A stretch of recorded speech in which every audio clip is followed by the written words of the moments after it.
Guys আজকে আমি সকাল সকাল উঠলাম। সকাল সকাল উঠে আমার মা বলছে ফটাফট রেডি হয়ে নে, এখনই মাঠে যেতে হবে। তো গাইজ মাঠে তো যাবো, কিন্তু যাবো কিসে? তো গাইজ এই আমার কেটিএম টোটো চড়ে মাঠে যাবো। তো চলো গাইজ তোমার ভিডিও দেখতে থাকো। গাইজ যেমন কথা তেমন কাজ, আমিও মাঠের উদ্দেশ্যে বেরিয়ে পড়লাম। তো গাইজ তোমার ভিডিওতে অবশ্যই ভালো একটা লাইক করে দেবে। গাইজ তোমরা দেখতেই পাচ্ছ এত পরিমাণে কুয়াশা পড়ছে, মানে আমি আর কি বলবো। তো গাইজ তোমাদের ঠান্ডাও প্রচুর পরিমাণে।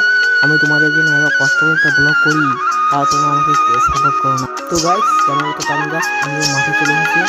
মাঠে দেখছি যে ভিডিওতে এত চাপলো, মানে আমি আর দেরি করলাম না, ফটাফট আমি ঠেকলে দেখছি। তোমরা দেখতেই পাচ্ছ সকাল সকাল আমি এসেছি চলে এসেছি। তো গাইস আমি এখন বাড়ি যাবো। তো গাইস আমি এখন বাড়িতে চলে এসেছি। তো এতে এসে মা বলছে ফটাফট বাসটা। আর তো গাইস আমি বাসটা খালি কমপ্লিট। তো সো গাইস আজকে ব্লগটি তোমাদের কেমন লাগলো অবশ্যই কমেন্টে জানাবো। আর যদি ভালো লাগে প্লিজ একটা লাইক